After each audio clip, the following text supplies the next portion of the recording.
우리가 하나님을 얼마나 신뢰하는지는 기도할 때나 예배드릴 때보다 돈을 사용할 때 더 분명하게 드러날 수 있습니다. 예수님은 말씀하셨어요. 지극히 작은 것에 충성된 자는 큰 것에도 충성되고 지극히 작은 것에 불의한 자는 큰 것에도 불의하니라.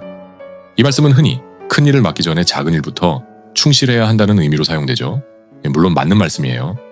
하지만 예수님께서 이 말씀을 하신 본래의 문맥은 바로 재정에 관한 말씀이었어요. 그리고 곧바로 이렇게 말씀하십니다. 너희가 만일 불의한 재물에도 충성하지 아니하면 누가 참된 것으로 너희에게 맡기겠느냐. 그리고 이렇게 결론을 내리십니다. 너희는 하나님과 재물을 겸하여 섬길 수 없느니라. 여기서 예수님이 말씀하신 지극히 작은 것은 바로 재물, 즉 돈의 영역이에요. 예수님은 지극히 작은 것, 그러니까 돈의 영역에서 충성하지 않으면 참된 것을 맡길 수 없다고 하십니다. 우리는 흔히 재정 문제를 신앙의 부차적인 영역이라고 생각해요. 전도, 구제, 봉사, 설교 등은 중요하고 돈에 관한 문제는 그 이후에 다뤄야 할 문제라고 생각하죠. 그런데 예수님은 오히려 재정을 가장 기초적인 것이라고 하세요. 왜일까요? 재정은 단순히 돈을 얼마나 가지고 있느냐의 문제가 아니라 내가 누구를 공급의 근원으로 신뢰하고 있는지를 정확하게 보여주기 때문입니다. 돈이 나를 책임지는 것처럼 보일 때가 있죠. 통장, 월급, 주식, 연금 등이 나의 미래를 보장해 주는 것처럼 느껴지는 거예요. 하지만 돈은 우리에게 필요한 걸 전달하는 도구일 뿐이에요. 진정한 공급의 근원은 하나님이세요. 그래서 예수님은 말씀하십니다. 너희는 하나님과 재물을 겸하여 섬길 수 없느니라. 돈 자체가 악하다는 말씀이 아니에요. 문제는 돈을 많이 갖는 게 아니라 돈을 사랑하고 돈을 신뢰하는 겁니다. 이걸 아주 분명하게 보여주는 사람이 있어요. 바로 부자 청년이에요. 그가 예수님께 달려와 무릎을 꿇고 여쭙니다. 선한 선생님이여, 내가 무엇을 하여야 영생을 얻으리이까? 예수님은 계명을 말씀하셨고 그는 어려서부터 그것을 다 지켰다고 대답하죠. 예수님께서 그를 보시고 사랑하셔서 말씀하십니다.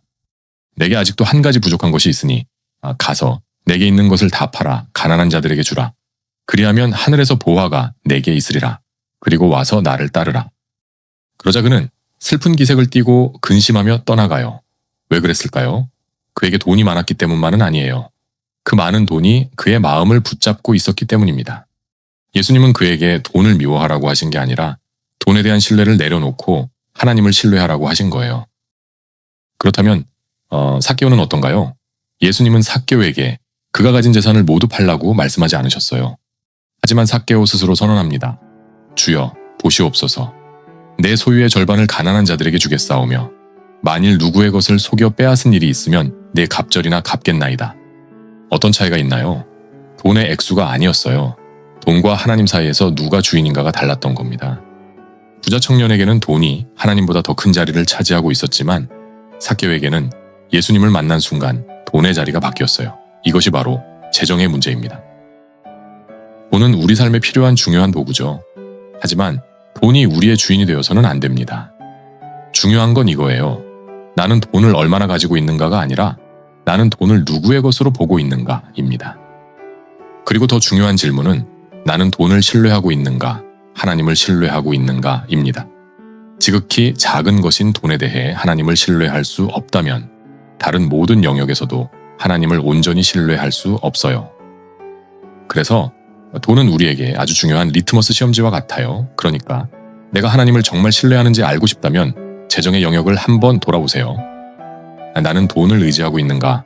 아니면 돈을 통해 일하시는 하나님을 신뢰하고 있는가? 지극히 작은 것에서부터 하나님을 신뢰하세요. 그 작은 영역에서 시작된 믿음이 우리 삶의 더 큰 영역까지 이어질 겁니다.